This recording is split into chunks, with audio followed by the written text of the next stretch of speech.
Hi, this is Em. This is the first garden journal vlog in a series that I'd like to do that kind of tracks the progress of the garden and the pressing and just basically a journal of things that are going on throughout the year. And so having said that, let's get started.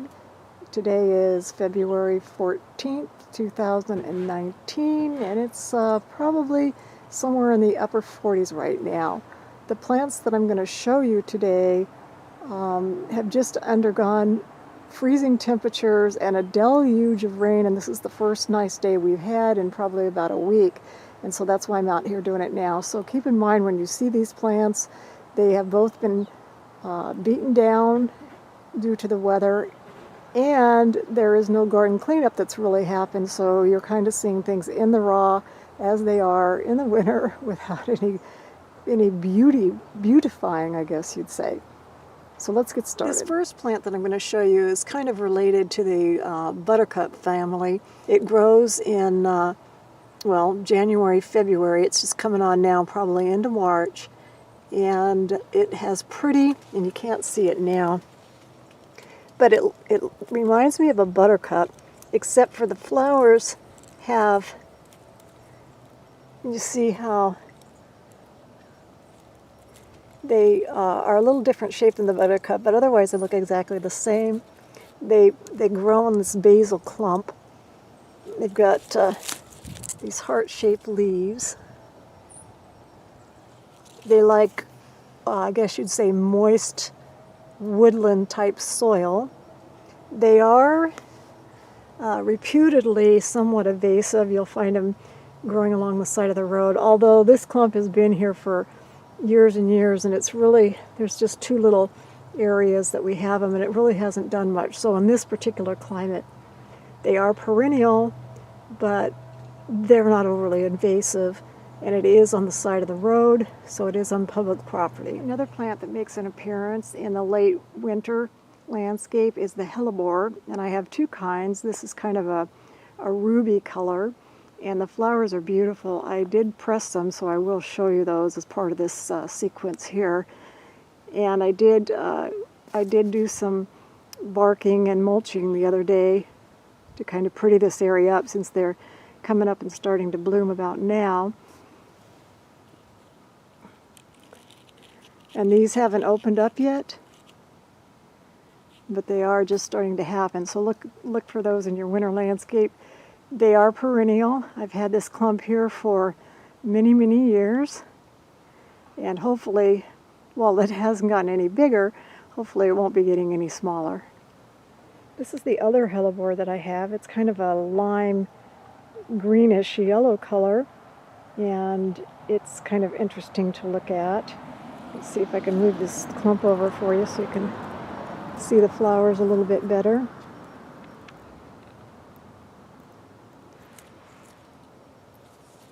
And so I just have this one clump. It's been here for years. It's been taken over by moss down there, so one of the things I want to do this year is clean that moss out of there and put some compost on it and see if I can't revive this clump that I have basically ignored. This little pan that I'm doing right now is more for myself. This laurel hedge that started about 30 years ago from a 1-inch pot was all the way up to, I don't know if you can see the wire, but there's a wire way up there. That's how tall they were. Until a couple of weeks ago, I asked my husband if he'd cut them down, and we'll re-hedge them back out, because it was taking up so much light that this area was just super, super dark. So hopefully, I'm just filming this for,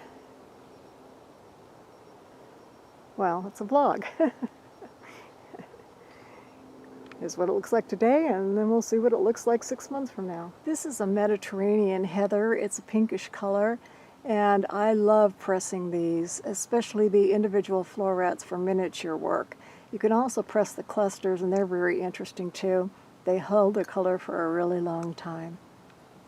This is another Mediterranean heather. It's white. It also blooms at the same time of the year as the pink one. They're also known as a winter heather. And again, these will press. The only thing with the white ones is that a lot of times they'll turn brown through the pressing process, but when you get lucky, you'll get some white ones, and especially if you press the individual florets. Heather seemed to like, well, they're drought tolerant once established, and they're like slightly acidic soil, and they will grow into mounds. This one, as I pan back, you can see it's huge. This mound is just very large. These anemones from Quorum are mystifying both my husband and I, in that I thought that they were supposed to bloom in the spring and the early summer, but these things have been blooming all winter, and having just gone through a freeze, because we've had freezing weather and torrential type rains over the last week, and they're still, look at this, there's new buds coming on. Look at all those new buds. We've got different colors. There's the pinks and the blue.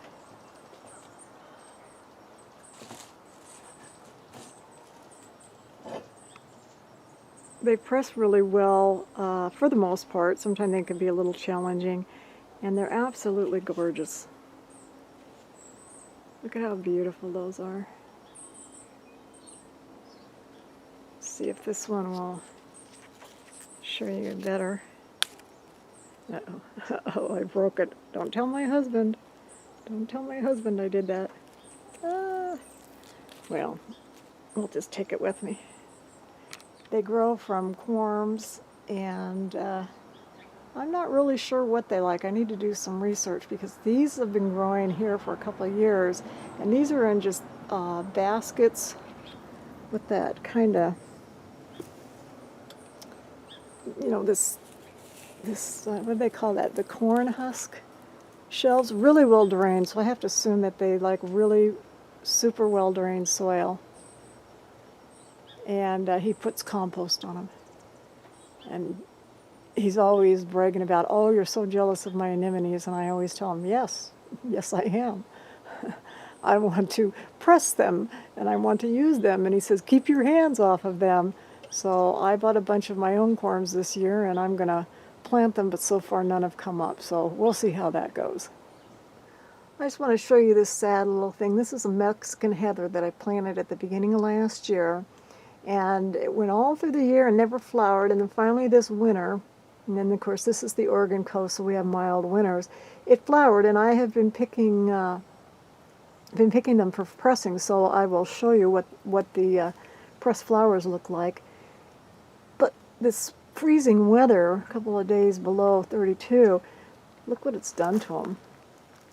It has just really done a number to them. So I hope, and these are perennial, but I think they're tender perennial, at least here, and I don't think they like an overabundance of the type of water that we're getting. So we'll see if they make it through. I think at this point, if we don't get any more freezing weather, that they will make it through. I haven't cut them back. I haven't done anything in this particular bed. So the one reason why I don't like to cut things back like this before the winter starts is because a lot of times things will die off at the tip. And if I leave them long, then if the tips die off and then you cut back into the wood, say back in here, then that might not be dead. So that's why I haven't cut any of these back, and I probably won't cut them back until at least March or April. Now, having said that, there's another one right over here, and this is called pineapple sage. And you can see that it didn't fare as badly as the Mexican sage. It's still alive, but again, the same thing. I haven't cut it back, and hopefully it'll survive. And I'll show you what those pressed flowers look like, because I pressed this and the Mexican sage this winter for fear that they wouldn't make it through, and then if I didn't press anything, I wouldn't have any of them, and there goes the whole reason for buying the plants at the beginning of last year. So fingers crossed that they'll make it through. This really doesn't have anything to do with pressed flowers, but it is a little clump that's just starting to come up at this time of the year of garlic. So that's what that is. That's just a side notable mention. And these are daffodils that are just starting to peek their heads up. So probably within the next month or so, we might start seeing the beginnings of some flowers. And those can be pressed. And I'd like to try eco-dyeing some of them to see what happens with that. And then there's some parsley in the background. Because we haven't had a lot of freezing weather this year, it's still alive. And I do pinch sprigs of that off each morning and put it in my herbal tea. So if you have parsley, put that on your herbal tea list and do some research about it, because there's a lot of nutrients in the parsley. And you can also dry parsley for using it in cooking or use it fresh in cooking. This is curly leaf parsley, as opposed to, for some reason I have this volunteer. These are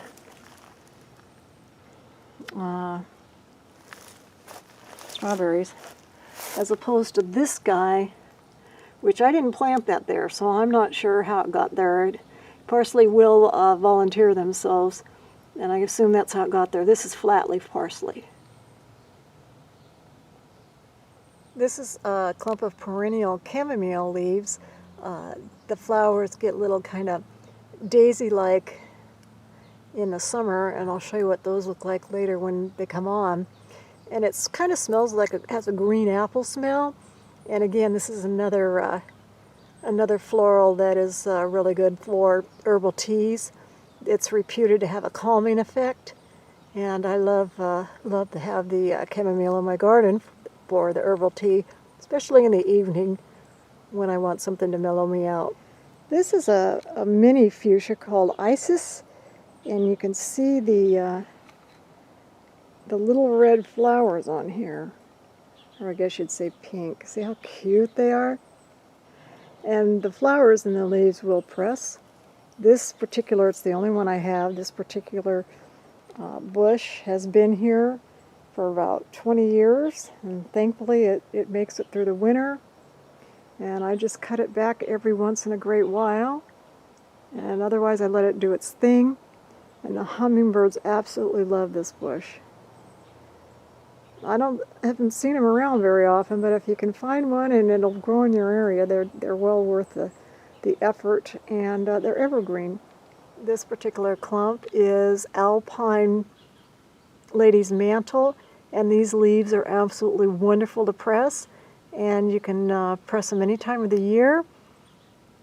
And the biggest challenge for this time of the year, of course, is getting the leaves when they're dry. Right now they're damp from the rain. This is primrose. There's all kinds of variety of primrose. This is a garden variety. I have several different colors, and the flowers and the leaves press. The biggest challenge is because they flower in the winter, and it's real wet around here, and the slugs and the snails absolutely love it. So finding these flowers when they're in a kind of a perfectionist type state is very challenging. But when you get lucky, they're well worth the time to press. Remember when I showed you my husband's clump of anemones a minute ago? Well, here's mine. Look at my poor little anemone is struggling. We'll see how it goes. Okay, we're inside now after we've done our outside gardening session, and remember it's February 14th, and these are what I call the fox buttercup that I showed you over by the side of the road, and this is what they look like when they're pressed. They definitely have a very buttercup type feel to them, although you can see that the leaves, the petal structure is a lot more daisy-like than a regular buttercup.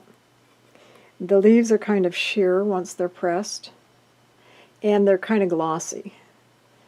So I'm going to assume there's a lot of a waxy type substance in the flowers. So that's what those turn out like. Here's the winter heather, the Mediterranean heather that I showed you. And these are the florets pressed, and they're absolutely beautiful. I just love them. The white ones, like I said, press too, and they'll turn out, they'll press white and they'll do good for the most part, but a number of them will turn brown. Whereas these pinkish ones, they are pretty successful. Very rarely do they turn brown. There's the leaves after I stripped off the flowers. I didn't, in this batch, I didn't press any with the flowers left on to make a bunch, but that works too, and it looks real pretty. Now here's the hellebore, the reddish ones, how they turn out. Look at how beautiful that is.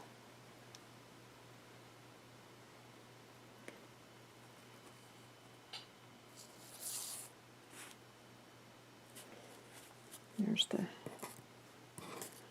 stem, piece of the leaf. So that's the hellebore. And then here's some primrose, both the flower and the leaf.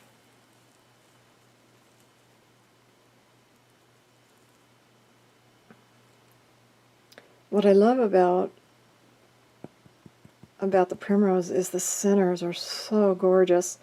Now this was a dark pink, which a lot of times your dark reds or your dark pinks will turn very dark when they're pressed. I have some other ones out there that aren't as dark, and when they come out of the press, they're a little bit more lighter in tone. But that's one of the types of primrose. I'm not sure if I have anything else in here or not. Oh, yeah, we were going to talk about the, excuse me for bumping the camera, the pineapple sage and the Mexican sage that I showed you that were not being very happy, especially the Mexican sage, and I'm hoping that they make it through the winter. And here's an example of another primrose. This was a different color one. Let's see. This is the back. That's the front. So see the difference between the two? And these two, I believe, are even different in color than the one that I just showed you. See how dark that one is? So you've got 3 different colors there.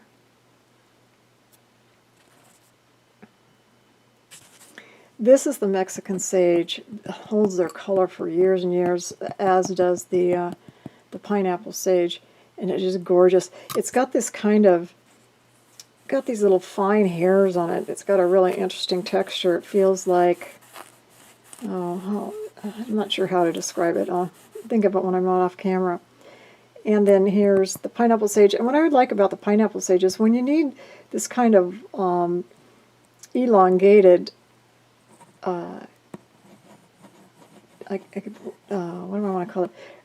When you need kind of an elongated display in your arrangements, these are really good for that. They do things that a lot of other plants can't because of their shape.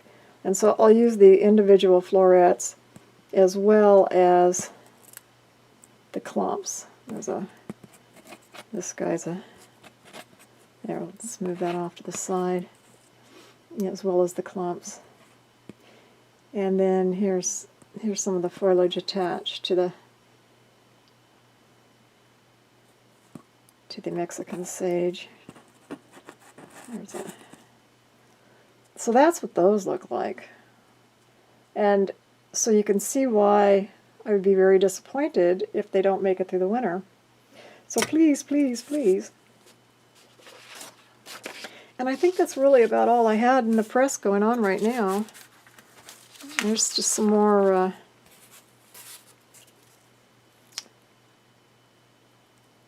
hellebore. These actually pressed even better than the first ones that I pressed.